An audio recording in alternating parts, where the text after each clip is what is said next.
मैं हूं अब्दुल हक शेख। आप देख रहे हैं प्रोग्राम बिजनेस टॉक। जैसा कि आप जानते हैं कि हमारा ये प्रोग्राम प्रोजेक्ट, प्रोडक्ट और बिजनेस को प्रमोट करने के लिए किया जाता है। इसी तरीके से आज हम आपको जो बताने जा रहे हैं वो है सबसे बड़ी चीज़ जो इस वक्त हमारे साथ कराची में है, वो है एयर टैक्सी। एयर टैक्सी के बारे में मैं आपको बताऊं, ये जो इस वक्त हम लोग जो बाय रोड जा रहे होते हैं उसकी सर्विसेज आपको पता है कि किस तरीके से हैं और कितना टाइम लग जाता है। तो ये कराची शहर में एक बहुत ज़बरदस्त सर्विस शुरू हुई है, वो है एयर सर्विस। ये आप देख रहे हैं स्काई विंग प्राइवेट लिमिटेड।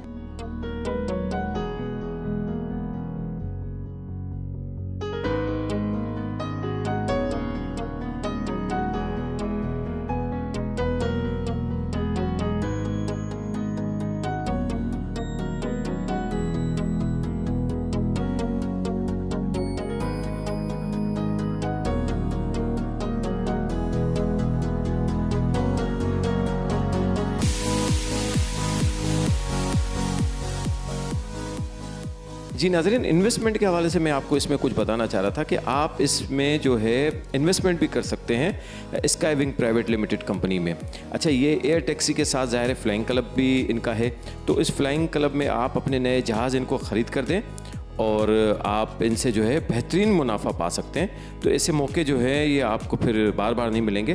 तो मैं भी आपको यही कहूँगा कि इन्वेस्टमेंट पर्पज़ से तो बेहतरीन चीज़ है, और एक जहाज़ भी आपका अपना ज़ाती हो जाएगा, इन्वेस्टमेंट भी हो जाएगी, एंजॉय भी करें और इस पे जो है इन्वेस्टमेंट भी करें। और आप आएँ यहाँ पे और इनसे मालूमात भी इस मामले पे आप ले सकते हैं।